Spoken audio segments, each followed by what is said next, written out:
उत्तराखंड में पंचायत चुनाव को लेकर अब तस्वीर साफ होती जा रही है। हरिद्वार को छोड़ प्रदेश के बाकी 12 जिलों में त्रिस्तरीय पंचायत चुनाव 2 चरणों में कराए जाएंगे। इसको लेकर शासन और राज्य निर्वाचन आयोग की तैयारियां पूरी हो चुकी है। पंचायतों का आरक्षण प्रस्ताव तैयार कर लिया गया है और पंचायती राज निदेशालय ने इसे शासन और निर्वाचन आयोग को सौंप दिया है। अब राज्य सरकार 21 जून को पंचायत चुनाव की अधिसूचना जारी करने जा रही है। अधिसूचना जारी होते ही प्रदेश में आदर्श आचार संहिता लागू हो जाएगी। राज्य सरकार का अनुमान है कि पंचायत चुनाव की प्रक्रिया में तकरीबन 28 से 30 दिन का समय लगेगा। ऐसे में 20 जुलाई तक पूरे राज्य में चुनाव संपन्न हो सकते हैं। शासन स्तर पर फिलहाल चुनाव कार्यक्रम की रूपरेखा तैयार की जा रही है और संभावना यही है कि यह चुनाव 2 चरणों में होगा। पंचायती राज सचिव चंद्रेश यादव ने जानकारी दी कि त्रिस्तरीय पंचायती राज व्यवस्था के तहत 12 जिलों में ग्राम पंचायत प्रधान के कुल 7,817 पदों पर चुनाव कराए जाएंगे।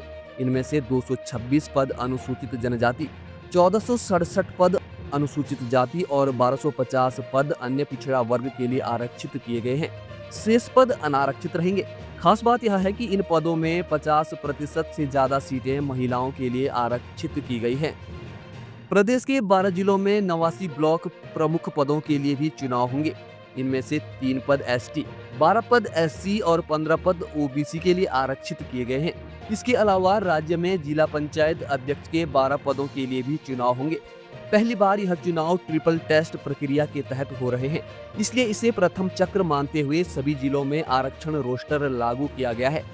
जिला पंचायत अध्यक्ष पदों में एसटी के लिए कोई सीट आरक्षित नहीं की गई है, लेकिन एससी के लिए 2 सीट और ओबीसी के लिए 2 सीट आरक्षित की गई हैं।